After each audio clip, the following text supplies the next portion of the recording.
Bismillahirrahmanirrahim.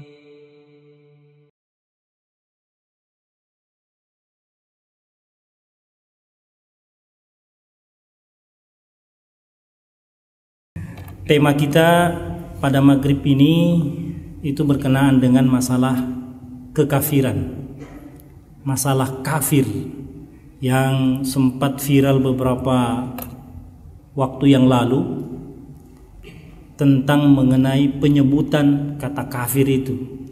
Ada yang tidak setuju dengan kata kafir lalu mengganti dengan non muslim. Ya, mudah-mudahan pertemuan kita pada malam ini sedikit bisa menambah pemahaman kita tentang makna kafir dan hal-hal yang berkaitan dengan kafir tersebut.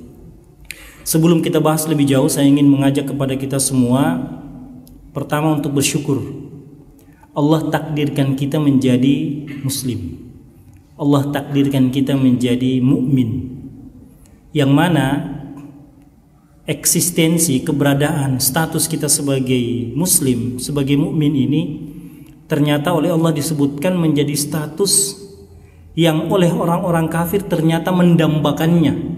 Ada saat di mana orang-orang kafir itu mendambakan kenapa mereka menjadi kafir dan tidak menjadi muslim. Itu disebutkan secara khusus oleh Allah di awal surah Al-Hijr. Rubama yawaddul ladzina kafaru law kanu muslimin. Betapa banyak nanti orang-orang kafir itu mengatakan law kanu muslimin. Seandainya kita dulu hidup statusnya adalah seorang muslim. Itu berarti bahwa orang-orang Islam, orang-orang yang beriman pada saat itu dia saksikan nasibnya sangat beruntung. Maka mudah-mudahan Allah Subhanahu wa taala mematikan kita dalam keadaan muslim. Yang kedua, karena memang para ulama menjelaskan status kita ataupun kita sebut sebagai hidayah, ya, itu tidak murni karena pilihan kita. Ya. Menjadi muslim itu tidak murni karena pilihan kita. Di sana ada unsur hidayah dari Allah Subhanahu wa taala.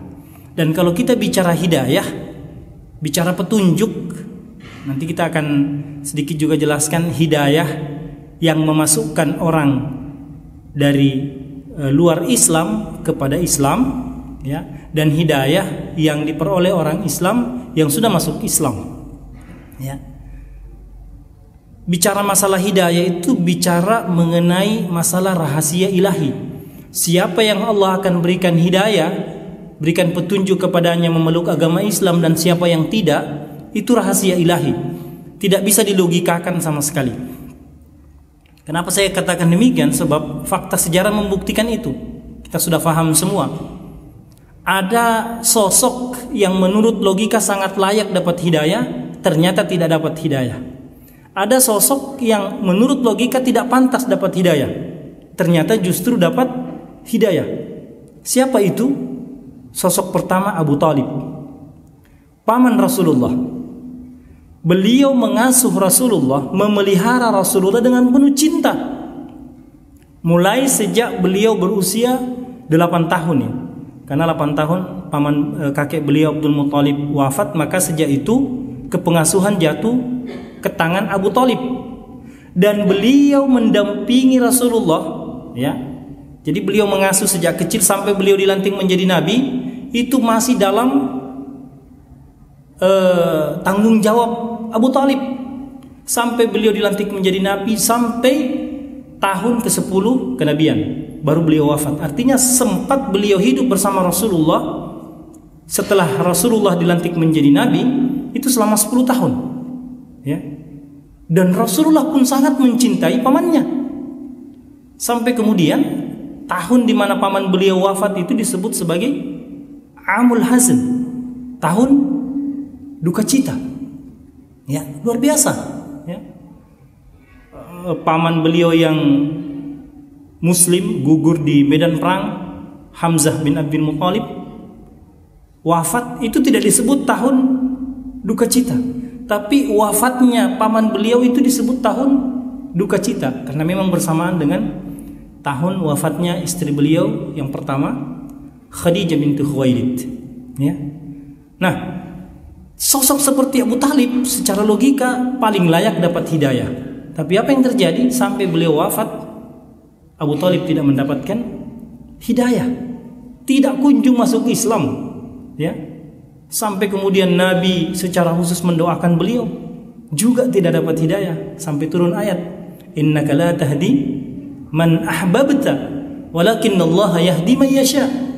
Wahai Muhammad, engkau tidak akan bisa memberikan petunjuk kepada orang yang paling kau cintai sekalipun, tapi Allah yang punya kewenangan, yang punya hak prerogatif untuk memberikan hidayah kepada siapa yang Dia kehendaki. Sosok kedua yang kita katakan secara logika tidak layak dapat hidayah, justru dapat hidayah. Siapa itu? Umar ibn Khattab. Beliau keluar dari rumahnya.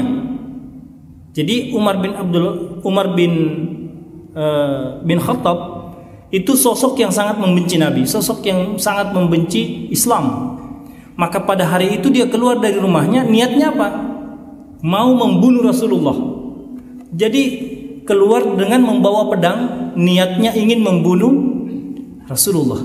Apa yang terjadi? Umar justru dapat hidayah, memeluk agama Islam. Kan ini secara logika tidak masuk di akal. Asbabnya apa?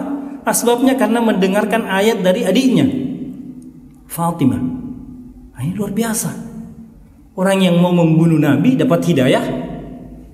Orang yang memelihara Nabi sejak kecil tidak dapat hidayah. Dan konsekuensinya kan luar biasa. Nabi sampai kepada tingkat mengatakan kepada pamannya, wahai pamanku, engkau cukup mengucapkan syahadat, maka seluruh dosamu menjadi tanggung jawab saya. Bayangkan, saya yang akan bertanggungjawabkan di hadapan Allah. Yang penting syaratnya sebelum kau wafat baca syahadat. Juga tidak mau mengucapkan 2 kalimat syahadat. Maka ketika hari ini kita ditakdirkan Allah menjadi muslim, itu anugerah yang luar biasa. Inilah nikmat yang tidak bisa dibandingkan dengan nikmat apapun. Bahkan termasuk dengan nikmat kehidupan. Saya renung-renungkan nikmat kehidupan ini luar biasa harganya, ya. Termasuk oleh Allah sendiri menyebutkannya di dalam Al-Qur'an. Jadi nikmat kehidupan itu adalah nikmat yang sangat mahal. Kalau kita katakan harta ini adalah karunia yang luar biasa, kekayaan yang luar biasa, seseorang akan rela mengorbankan hartanya demi mempertahankan hidup. Orang sakit misalnya, sakitnya parah, ya, itu rela menghabiskan dana berapapun demi memperoleh kesehatan, demi mempertahankan hidup. Ya. Tapi demi mempertahankan iman, seseorang boleh mengorbankan hidupnya. Apa bukti konkretnya? Perang. Salah satu pelajaran penting dari perang itu adalah mempertahankan iman dengan mengorbankan kehidupan. Orang perang itu kan sama dengan mengorbankan nyawa. Apalagi kayak perang di zaman Rasulullah. Wah, kalau sekarang kan perang jarak jauh, ya. Perang di zaman Rasulullah itu berhadapan, artinya 99% nyawa akan melayang. Tapi itu tetap dilakukan dalam rangka mempertahankan iman, karena memang iman ini adalah anugerah yang luar biasa. Maka sekali lagi kita bersyukur kepada Allah karena sampai hari ini Allah mentakdirkan kita menjadi seorang muslim, seorang mukmin, orang-orang yang beriman kepada Allah Subhanahu wa taala. Dan memang oleh Allah Subhanahu wa taala disebutkan kalau kita menemukan diri kita ini menjadi muslim, kita harus bergembira. Qul bi fadlillahi wa bi rahmatihi fabidzalika falyafrahu huwa khairum mimma yajma'un. Katakanlah, sesungguhnya karunia Allah, hidayah dari Allah dengan rahmatnya, itu hendaknya membuat kalian falyafrahu, bergembira. Huwa khairum mimma yajma'un, karena itu semua, ya, karena hidayah ini rahmat Allah, karunia Allah itu jauh lebih baik dari apa yang kalian kumpulkan. Apa yang kita kumpulkan? Harta, kekayaan, materi. Baik jamaah salat maghrib rahimakumullah, kita coba tentu sesuai dengan kemampuan kami menjelaskan tentang makna kafir. Ya, secara bahasa kafir ini bahasa Arab, ya, yang akar katanya adalah kufur, ya. Kata kerjanya adalah kafaro, ya. Pelakunya disebut kafir. Dalam bahasa Arab disebut dengan isim fa'il, ya. Kata benda yang menunjukkan pelaku. Jadi kafir itu pelakunya, kafaro perbuatannya, akar katanya kufur. Itu dari segi bahasa, ya, yang maknanya adalah secara bahasa menutupi. Di bahasa Inggris kurang lebih sama, ya. Penutup itu cover. Jadi cover itu terambil dari kata kafara. Cover buku, penutup. Kita tidak bisa melihat isi buku kalau ada covernya, ya. Maka memaknai ini, kafir itu adalah orang yang menutup. Menutup apa? Setidaknya dua penjelasannya. Menutup diri dari luar, ya.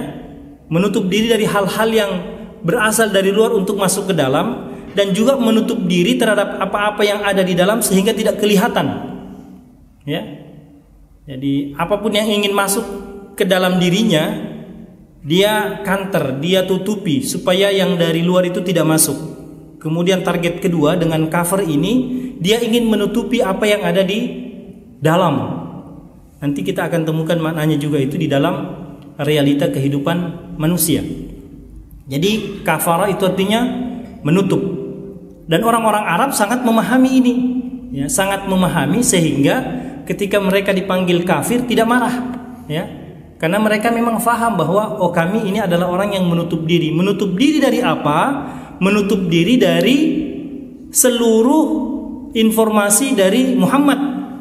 Kami tidak percaya itu, ya. Kami tolak. Kami tidak terima, ya. Mungkin ada yang percaya tapi tidak terima. Jadi dia menolak kebenaran dari Rasulullah sehingga mereka disebut sebagai kafir. Dan mereka akui. Sehingga memang agak aneh juga kalau hari ini ada orang yang tidak paham bahasa Arab tapi kemudian tidak mau dipanggil kafir padahal dia sudah kafir. Nanti kita akan bahas juga tentang etika memanggil orang kafir. Bolehkah kita memanggil orang hei kafir? Kalau di dalam Al-Quran ada contohnya, qul ya ayyuhal kafirun, ya. Tapi nanti ada penjelasan ulama tentang etika memanggil orang. Bolehkah kita memanggil orang itu dengan kata hei kafir atau tidak? Itu nanti dijelaskan oleh para ulama. Jadi makna pertama dari kafir itu adalah menutup diri. Di dalam Al-Quran itu ada beberapa makna yang bisa kita temukan dari kata kafara ini. Tapi di pertemuan malam ini kita ambil dua saja, ya. Kafara yang artinya menolak, yang kedua kafara yang artinya tidak bersyukur, ya. Surah Ibrahim menyebutkan seperti itu, kalimatnya sama. La in syakartum la azidannakum wa la in kafartum inna azabi lasyadid. Kalau kamu bersyukur, pasti aku akan tambah nikmat. Ulama mengatakan bertambahnya di sini ada dua, bertambah jumlahnya atau bertambah nilainya, bertambah berkahnya. Jadi bapak-bapak jangan langsung berpikir dapat satu istri bersyukur pasti ditambah jadi dua. Nah, itu langsung berpikir nominal berarti kuantitas. Tidak seperti itu. Dapat satu istri bersyukur kepada Allah ditambah kebahagiaan bersama istri itu, ditambah keberkahan, ditambah ya macam-macam, ya. Karena memang menurut mufassir kata ditambahnya di sini itu menggunakan isim nakirah, tidak jelas apanya yang bertambah. Walaupun tidak menutup kemungkinan jumlahnya. Terima duit 100 juta, bersyukur ditambah menjadi 1 miliar. Itu terserah Allah. Atau berkahnya 100 juta disyukuri, yang tadinya peruntukannya biasa-biasa saja, setelah disyukuri macam-macam yang bisa kita manfaatkan. Sudah bisa bersedekah juga, sudah bisa menyekolahkan anak juga, sudah bisa memenuhi kebutuhan, sudah bisa bayar utang dan lain sebagainya. Itu artinya berkah. Lawannya adalah wala in kafartum. Maka kata kafar di sini bukanlah kafir sebagaimana orang yang tidak memeluk agama Islam, tetapi kafir di sini yang dimaksudkan oleh Allah adalah tidak bersyukur kepada Allah. Maka dari sini sudah bisa kita tangkap setidaknya makna bahwa kafir itu tidak selalu bermakna bukan Islam, tapi ada perbuatan-perbuatan yang bisa membuat kita ini melakukan perbuatan kafir. Apa itu? Tidak bersyukur kepada Allah. Itu termasuk kafir. Nah, kalau ada teman kita tidak bersyukur kemudian kita panggil, kamu kafir ya? Wah, ini bisa salah paham jadinya ya. Jadi itu dari segi makna kafir itu sendiri. Nah, baik. Saya coba jelaskan sedikit mengenai etika kafir ya. Jadi kalau kita merujuk kepada surah Al-Kafirun ya, surah Al-Kafirun. Al-Kafirun itu kan tadi kita sudah sebutkan ya, kafir itu pelaku untuk satu orang. Kalau banyak orang, kafirun. Nah, ketika surah Al-Kafirun diturunkan oleh Allah Subhanahu wa taala, mufassir menjelaskan asbabul nuzulnya, sebab turunnya surah ini ketika orang-orang kafir Quraisy. Ya, walaupun disebutkan tidak semua orang kafir Quraisy pada waktu itu, hanya tokoh-tokohnya saja datang menghadap kepada Nabi. Ya, membujuk Nabi supaya Nabi mau damai. Damai dalam artian Nabi menyembah berhala 1 tahun, nanti mereka juga sholat atau beribadah sebagaimana Nabi selama 1 tahun. Ya, toleransi mungkin ya, toleransi kebablasan. Maka mendengar permintaan itu turunlah surah ini ya, turunlah surah ini, wahai Muhammad, qul, wahai Muhammad, karena khitabnya Rasulullah. Katakan kepada orang-orang kafir itu, ya ayyuhal kafirun, wahai orang-orang kafir. Jadi Nabi menyebutkan wahai orang-orang kafir, tidak menyebutkan wahai suku Quraisy, wahai keluargaku, tidak, wahai orang-orang kafir. La a'budu ma ta'budun, saya tidak akan mungkin menyembah apa yang kamu sembah. Wala antum 'abiduna ma a'bud, dan kamu juga tidak mungkin menyembah apa yang aku sembah. Ini salah satu alasan mufassir menyebutkan bahwa yang datang ini tidak semua orang kafir Quraisy, hanya orang-orang tertentu yang kemudian sudah divonis oleh Nabi bahwa semua yang datang ini itu tidak akan mungkin lagi masuk Islam. Karena sudah disebutkan kamu tidak mungkin lagi menyembah. Itu kan sudah vonis artinya. Padahal kita tahu bahwa di antara orang-orang kafir Quraisy itu ada yang kemudian nanti masuk Islam. Anaknya Abu Jahal masuk Islam, Ikrimah, ya. Abu Sufyan masuk Islam di Fatu Makkah, ya. Tokoh-tokoh Quraisy, ya, banyak. Nah, kita tahulah ya, kisah beberapa sahabat Rasulullah yang belakangan masuk Islam.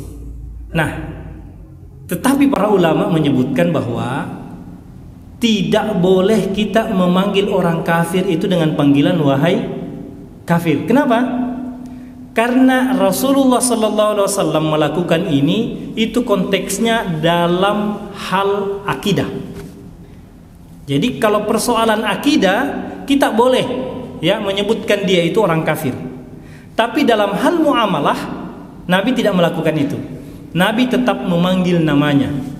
Ya Abu Jahal. Nabi tidak mengatakan kafir. Tidak. Ya Abu Sufyan. Disebutkan namanya satu persatu. Itu dalam hal muamalah.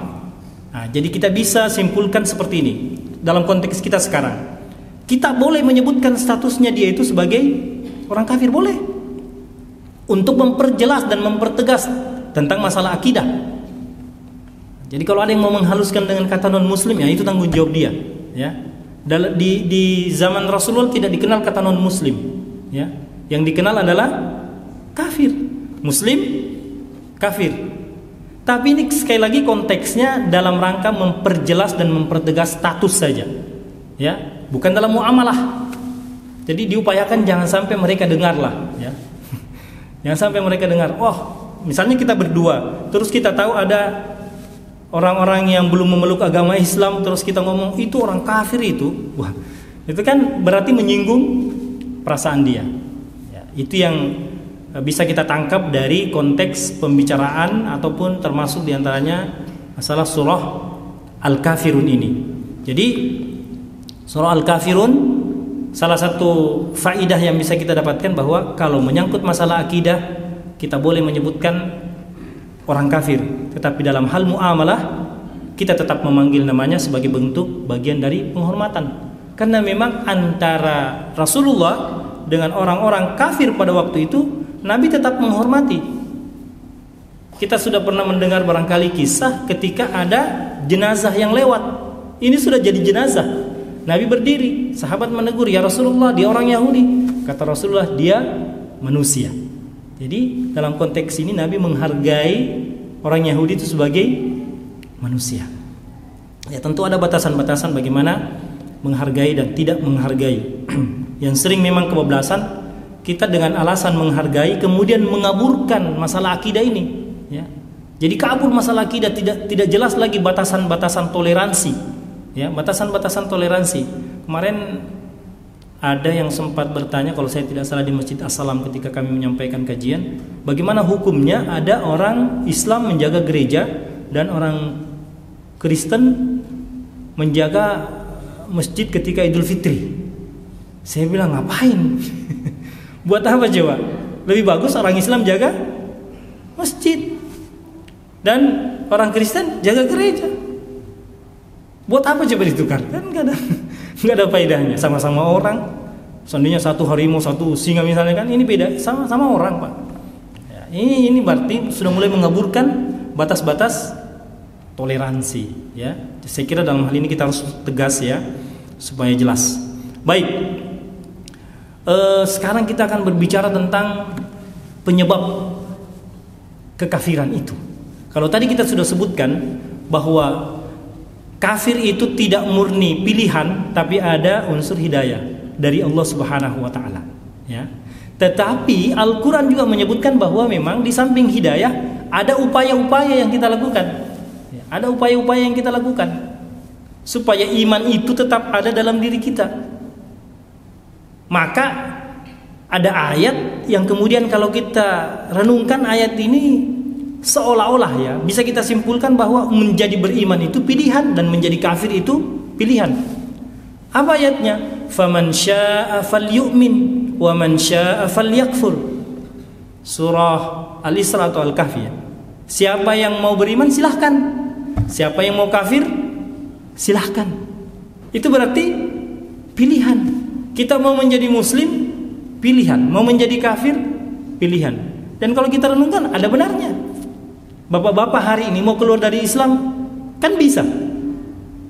Bisa tidak sekarang bapak-bapak tiba-tiba, saya capek jadi orang Islam, sholatnya 5 kali sehari, pakai nungging lagi, enak jadi orang Kristen 1 kali aja, itu pun tidak wajib misalnya, sekali sepekan saja. Ya, itu kan bisa kita lakukan. Itu berarti di sana ada faktor pilihan, ya. Jadi faman syaa'a falyu'min wa man syaa'a falyakfur. Maka dari sini bisa kita simpulkan ada perbuatan-perbuatan tertentu yang dilakukan oleh orang yang kemudian menghalangi orang itu dari hidayah. Ini disebutkan juga oleh para ulama. Nah, ini yang perlu kita tentu saja perlu kita fahami apa saja itu agar kita bisa hindari. Yang pertama, sombong. Dalilnya apa? Nah, ini menarik juga. Ternyata Abu Thalib, kalau kita kaji lebih jauh, salah satu faktor penyebab kenapa dia tidak dapat hidayah, faktor kesombongan. Di mana kesombongannya? Sombong itu, takabur itu, menurut Rasulullah definisinya 2. Ya, jadi secara sederhana Nabi memaknai sombong itu adalah batarul haq wa ghamtun nas. Jadi ketika dalam hadis itu disebutkan Nabi mengumpulkan para sahabat, kemudian beliau menyampaikan begini, la yadkhulul jannah man kana fi qalbihi mithqalu dzarratin min kibr. Tidak akan masuk surga orang yang di dalam hatinya ada kesombongan, walaupun hanya seberat atau sebesar biji zarrah. Sahabat adalah sekelompok manusia yang sangat pengen masuk surga dan sangat takut masuk neraka. Dengar informasi ini kaget. Ya Allah, walaupun kesombongan hanya sekecil itu sudah menjadi penghalang masuk surga. Maka langsung mereka bertanya, ya Rasulullah, inna fulan yuhibbu ayyakuna thawbuhu jamil. Ya, sesungguhnya si fulan ini ada seseorang, ya, sahabat itu tidak langsung menyebutkan nama, memberikan contoh saja, suka memakai pakaian yang bagus-bagus. Maka di sana tersirat pertanyaan, apakah perbuatan ini masuk kategori sombong yang pelakunya kemudian terhalang masuk ke dalam surga? Nah, ini kan pertanyaan penting, harus diperjelas gitu ya kalau menurut bahasa kita. Ya Rasulullah, harus diperjelas ini. Suka pakaiannya bagus-bagus, rapi-rapi, sendalnya na'luhu, ya, sendalnya atau sepatunya juga mungkin yang bagus, yang keren. Apakah itu identik dengan kesombongan? Nabi menjawab dengan jawaban yang luar biasa. Innallaha jamilun yuhibbul jamal. Allah itu indah dan mencintai keindahan. Tidak langsung dijawab definisi sombong, diperjelas dulu pertanyaannya itu. Bahwa kalau orang itu suka memakai pakaian yang bagus, itu justru perbuatan yang disukai oleh Allah dan tidak identik dengan kesombongan. Baru kemudian Nabi setelah itu menjelaskan, al-kibr, sombong itu, sombong yang kemudian membuat pelakunya terhalang masuk surga adalah batarul haq wa ghamtun nas, menolak kebenaran, menganggap enteng orang lain. Sederhana, tapi seluruh makna sombong itu sudah tercakup. Apa di antaranya? Ya, makna yang melekat pada dua kalimat ini, dua definisi ini, menolak kebenaran, memandang enteng orang lain. Di dalamnya ada gengsi. Jadi orang gengsi itu biasanya otomatis dia menolak kebenaran. Misalnya kebenaran itu datang dari orang yang lebih rendah usianya. Misalnya, mohon maaf ya, siapa juga ente? Atau secara akademik dia lebih rendah, dia S3, datang orang S1 memberikan nasihat, ilmunya masih S1. Itu sudah menolak kebenaran sekaligus memandang enteng orang lain. Nah, menurut riwayat, kalau kita baca sirah, ternyata Abu Thalib menjelang wafatnya itu sempat dialog dengan Rasulullah. Ya, menjelang wafatnya sempat dialog dengan Rasulullah, karena pada waktu menjelang wafatnya Abu Thalib, tokoh-tokoh Quraisy itu datang di sisi Abu Thalib. Ya, Nabi sempat menyampaikan harapan beliau kepada Abu Thalib, sebagaimana kita tadi sudah jelaskan. Ya, dan menurut riwayat Abu Thalib sudah hampir mengucapkan dua kalimat syahadat. Terhalangnya di mana? Tokoh-tokoh Quraisy kemudian mengatakan seperti ini, wahai Abu Thalib, apakah di akhir hayatmu engkau kemudian mau menerima agama keponakanmu ini? Di mana kau taruh mukamu? Mana harga dirimu? Mana gengsimu? Sekian lama kamu pertahankan akidah, kalau bahasa kita ya, akidah nenek moyang kita. Kok justru menjelang wafatmu kamu terima agama keponakanmu, anak baru kemarin? Ya, kalau bahasa kita seperti itu. Maka di sana ada unsur gengsi. Abu Thalib gengsi untuk bersyahadat karena dianggap menerima syahadat atau mengucapkan dua kalimat syahadat itu sama dengan mempertaruhkan harga dirinya sebagai tokoh Quraisy. Itu yang selalu dibisikkan oleh tokoh Quraisy. Subhanallah. Ya. Jadi ini memang keangkuhan, kesombongan dalam diri kita ini harus betul-betul senantiasa kita jaga. Jangan sampai masuk. Karena kalau ada masuk sekecil apapun, langsung terhalang masuk ke dalam surga. Dan itu bisa menjadi penghalang masuknya hidayah. Hidayah apa? Nah, ini sekaligus juga kita menjelaskan perbedaan hidayah yang memasukkan orang ke dalam Islam itu disebut hidayah. Tapi hidayah yang kita selalu minta walaupun kita sudah jadi muslim, yang kita selalu minta di surah Al-Fatihah, ihdinas siratal mustaqim, ya Allah berikanlah kami hidayah. Ihdina dari kata-kata hidayah, tunjukilah kami, berikan kami petunjuk. Petunjuk apa yang dimaksud di sana?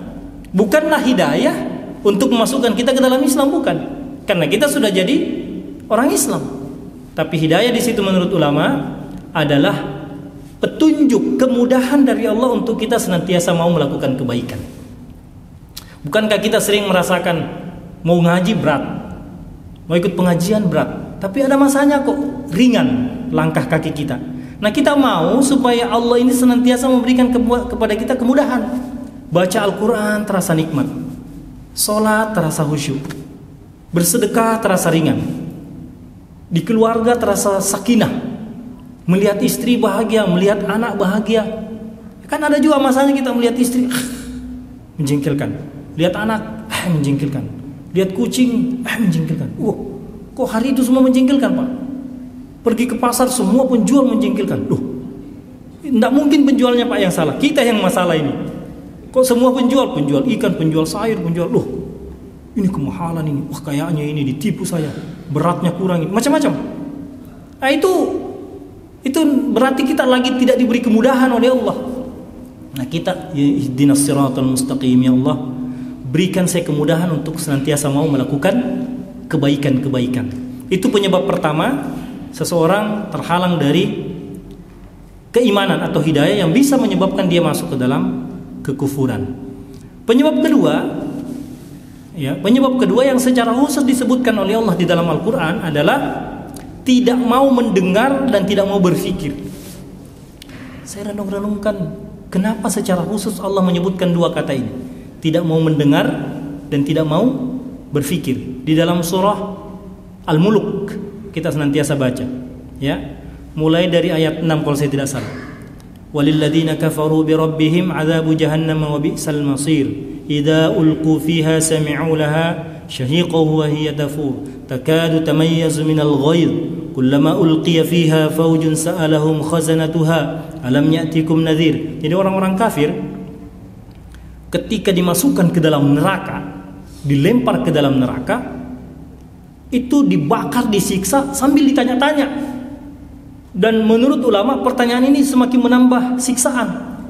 Bayangkan Pak, kalau kita sudah disiksa ditanya-tanya lagi. Memangnya dulu tidak pernah datang Nabi kepadamu? Alam ya'tikum hadza nadhirum. Itu kan bikin jengkel ya.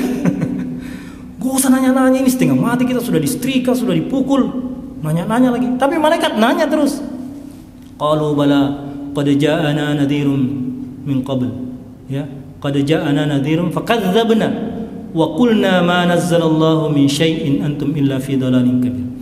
Wa qalu, nah ini menariknya, mereka berkata wa qalu law kunna nasma'u aw na'qilu ma kunna fi ashabis sa'ir. Seandainya dulu kami mau mendengar dan mau berfikir, kami tidak mungkin menjadi penghuni neraka sa'ir ini. Jadi secara khusus Allah menyebutkan dua kata ini menjadi penyebab seseorang itu kafir. Tidak mau mendengar, tidak mau berfikir. Nah, tidak mau mendengar itu kan berarti orang itu mendengar tapi tidak mau. Ya, bukan orang itu tuli. Orang itu berfungsi pendengarannya tapi dia tidak mau gunakan. Ini sejalan atau sama semakna dengan ayat yang masyhur. Walaqad zara'na li jahannama katsiran minal jinni wal ins lahum qulub la yafqahuna biha wa lahum a'yunun la yubsiruna biha wa lahum adhanun la yasma'una biha. Atau di surah Al-Baqarah langsung diponis summum bukmun umyun. Orang seperti ini meskipun berfungsi telinganya itu oleh Allah disebut tuli, berfungsi matanya itu disebut buta. Ya, bisu, tuli, buta. Jadi secara fungsional itu tidak ada. Walaupun sebenarnya hak secara lahiriah masih berfungsi. Maka ini memberikan pelajaran kepada kita bahwa instrumen yang Allah berikan berupa pendengaran, pikiran. Karena kalau kita renungkan di dalam Al-Quran ini, ayat yang digunakan oleh Allah untuk berfikir itu bukan otak, tapi hati. Ini yang menarik. Jadi yang berfikir kalau menggunakan bahasa Quran itu bukan otak, tapi hati. Lahum qulubun la yafqahuna biha. Mereka punya hati, tapi mereka tidak gunakan untuk berfikir. Ya.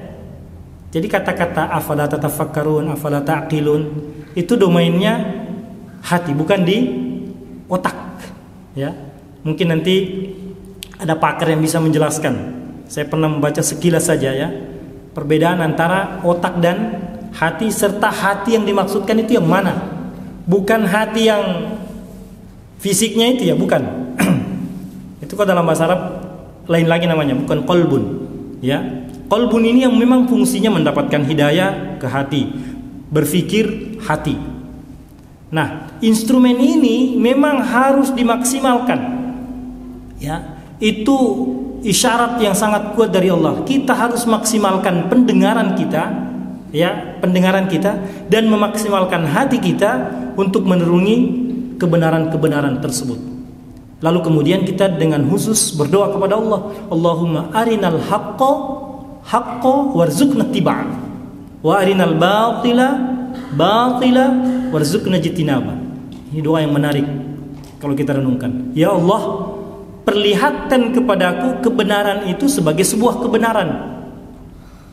Ini saja kalau kita renungkan sudah menarik sekali. Perlihatkan kepadaku kebenaran itu sebagai sebuah kebenaran. Kenapa?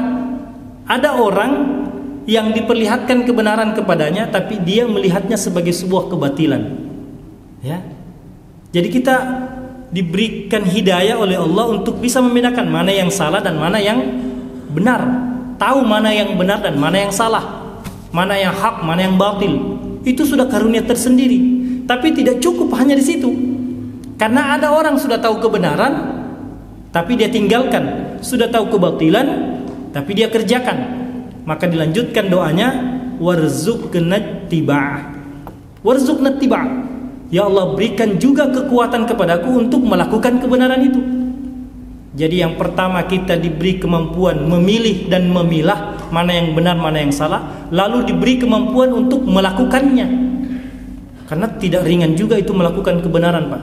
Ada kebenaran-kebenaran tertentu yang memang berat sekali. Ya, berat sekali. Ya banyaklah, ya. Bisa kita ambil contoh, ya.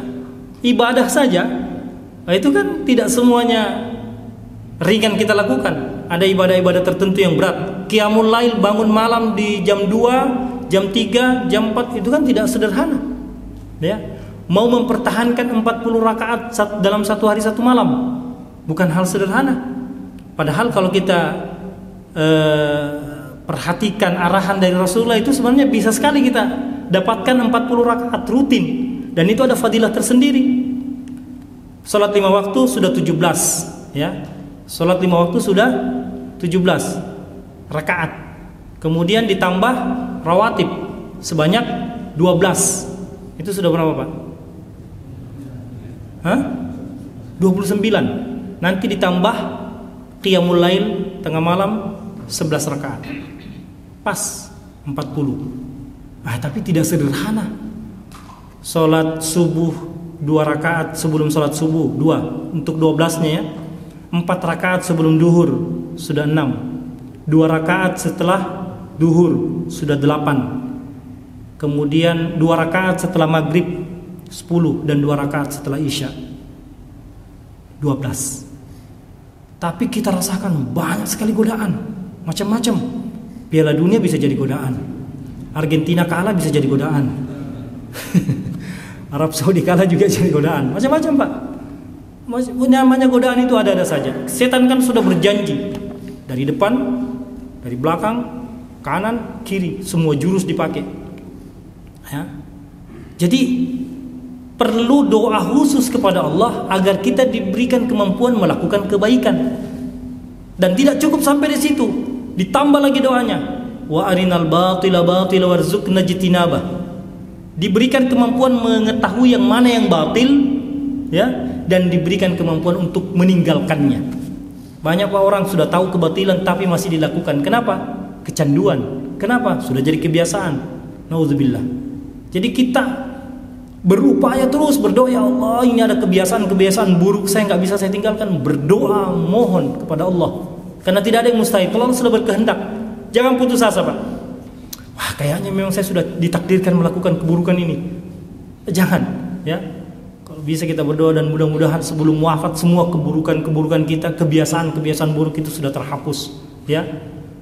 Dan kita mengakhiri hidup ini dalam kondisi kita sedang melakukan kebaikan-kebaikan, Masya Allah. Ya, kita ini kan Pak umur-umur sudah bau-bau kuburan semua kelihatan ini, ya. Artinya kan ajal memang tidak ada yang tahu Pak ya. Tapi saya sampaikan kepada teman-teman, bagaimanapun panjangnya usia kita, itu sudah dipatok oleh Nabi. Amaru ummati baina sittina wa sab'in. Pokoknya umur umatku itu berkisar 60-70. Lebih dari itu sudah betul-betul bonus. Jarang sekarang kita temukan orang yang umurnya ratusan. Ada tapi beberapa orang saja. Ya, ada.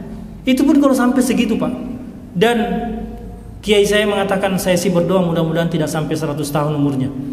Bahkan beliau berdoa mudah-mudahan saya tidak sampai mencapai usia pikun. Usia pikun itu Pak sudah merepotkan diri sendiri, merepotkan orang lain. Sudah nggak jelas apa yang dia ucapkan, nggak jelas apa yang dia lakukan. Paling nikmat itu kan kita wafat dalam keadaan ngaji, dalam keadaan sholat, dalam keadaan berdakwah, dalam keadaan beribadah. Masya Allah, secara lahiriah saja sudah tergambar. Ya, jadi subhanallah, dalam keadaan berwudu. Saya sering ngobrol dengan teman-teman, orang-orang yang menjaga wudunya, ya, menjaga wudu itu artinya kan rajin sholat. Itu beda Pak wajahnya dengan yang tidak pernah sholat misalnya. Misalnya kita punya keluarga, perhatikan saja Pak. Walaupun mohon maaf ya, yang tidak pernah sholat ini kulitnya mungkin putih, yang rajin sholat ini kulitnya mungkin agak gelap, tapi dari segi cahaya lebih bercahaya yang hitam Pak. Ini sudah jaminan sebelum nanti di akhirat ciri-ciri umat Rasulullah yang bercahaya wajahnya dari bekas wudu, di dunia itu sudah kelihatan. Jadi Masya Allah. Ya, termasuk saya tadi tidak sempat menyampaikan tentang hal-hal yang wajib kita waspadai, jangan sampai ini terjadi pada kita yang menyebabkan kita ini masuk terjebak kepada kekafiran. Di antaranya meninggalkan sholat. Ini secara khusus Nabi sebutkan ya. Di antaranya man tarakas shalah muta'ammidan faqad kafara jihara. Siapa yang meninggalkan sholat dengan sengaja. Walaupun di sini ada penjelasan para ulama ya berkenaan dengan orang yang meninggalkan sholat. Kalau meninggalkan sholat dengan sengaja dan ini tambahannya, dan meyakini bahwa sholat tidak wajib, itu sudah pasti kafirnya ya. Tapi kalau dia meninggalkan sholat dengan sengaja dan itu disebabkan karena kemalasan saja, ya saya menggunakan kata saja karena perbandingannya dengan yang sebelumnya tadi, maka dia telah melakukan dosa besar tapi tidak mengeluarkan dia dari Islam. Karena dia tetap meyakini, mempercayai bahwa sholat itu wajib, hanya dia malas. Tapi kata para ulama, kalau ini terus-menerus dia lakukan, maka dia juga masuk ke dalam kategori kafir. Yang kedua, kalau dalam satu hari dia sama sekali tidak sholat, ya, artinya 5 waktu dia tinggalkan, itu juga berpotensi menjadi kafir. Kecuali kalau misalnya sholat subuh tidak, duhur nanti sholat, asar tidak, maghrib sholat, ya, itu masih ada sedikit dispensasi. Saya kira ini informasi bukan untuk jamaah Haji Nuriyah ya, untuk yang di luar yang malas sekali gitu. Ya, setidaknya dia sudah kita pancing. Kalau kamu nggak bisa sama sekali sholat dalam satu hari, satu kali lah, ya, satu kali dalam satu hari, sholat subuh misalnya atau sholat maghrib, ya, karena fatal Pak. Perbedaan antara kafir dan muslim itu apa? Menyangkut soal nasib kita nanti di akhirat Pak. Kalau sudah kafir Pak, khalidina fiha abada, selama-lamanya di neraka. Tapi kalau masih muslim, dosanya besar, dosanya banyak, itu masih berpeluang. Ya, masih berpeluang untuk ditarik oleh Allah dari neraka. Hadisnya sahih. Walaupun imannya hanya seberat biji zarrah, yang penting dia punya iman, itu nanti akan dikeluarkan dari neraka. Makanya kalau bapak-bapak baca riwayat tentang penghuni surga dan penghuni neraka, ada riwayat yang menyebutkan tentang siapa, dan itu sudah disebutkan oleh Nabi, siapa penghuni surga terakhir. Siapa itu? Itu orang yang paling terakhir keluar dari neraka. Jadi penghuni neraka sudah disampaikan, penghuni neraka sudah diumumkan bahwa nanti yang paling terakhir keluar dari neraka namanya si fulan dari suku ini. Itu sudah disebutkan oleh Nabi. Ya, cuma para ulama itu tidak tidak menggembor-gemborkan, ya, karena khawatir nanti ada yang tersinggung gitu ya, suku yang tersinggung, wah ternyata dari suku ana yang terakhir keluar, ya. Maka ketika orang ini disebutkan oleh Allah bahwa si fulan sekarang waktunya gilirannya keluar dari neraka, semua penghuni neraka sudah putus asa. Sebelumnya mereka masih berharap namanya disebut. Pas nama ini disebut langsung putus asa. Kenapa?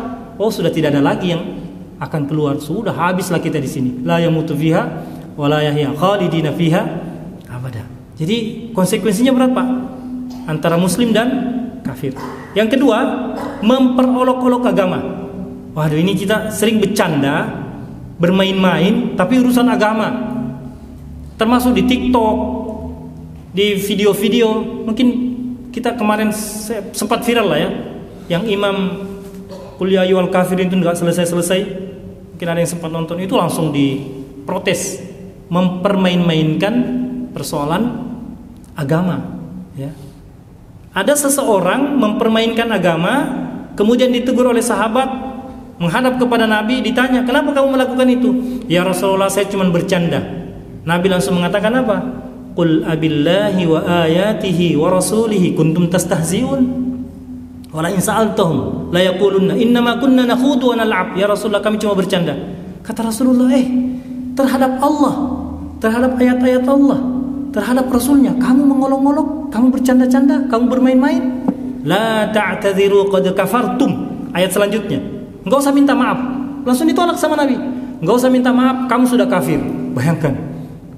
La ta'tadhiru qad kafartum ba'da imanikum. Kamu sudah kafir setelah kamu beriman.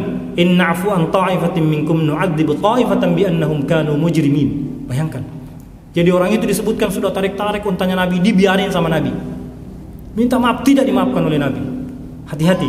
Jadi saya kira hal yang perlu kita waspadai agar kita tidak terjebak dalam perbuatan-perbuatan yang boleh jadi tanpa kita sadari kita sudah terjebak dalam kekafiran, padahal mungkin kita niatnya hanya bercanda. Mohon maaf, misalnya pelihara jenggot, kambing. Kan kita sering dengar gitu. Ada kambing. Atau pelihara sunnah-sunnah lain, ada yang celananya cingkrang, banjir ya misalnya. Nggak usah, Pak. Mungkin sekali lagi niatnya cuma bercanda, niatnya cuma main-main, tapi ucapan kita itu membuat hati Rasulullah sakit, ya, sampai beliau mengatakan la ta'tadiru qad kafartum ba'da imanikum. Saya kira itu yang dapat kita sampaikan pada kesempatan maghrib kali ini. Sudah ajan ya? Sudah waktu. Saya mohon maaf jika dalam penyampaian ada hal yang kurang berkenan. Yang benar datangnya dari Allah Subhanahu wa taala. Saya ucapkan alhamdulillah, yang salah dari diri saya sendiri, dan sekali lagi tidak bermaksud untuk menggurui bapak-bapak sekalian.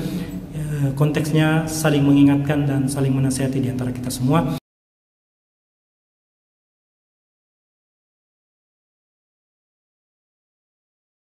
Bismillahirrahmanirrahim.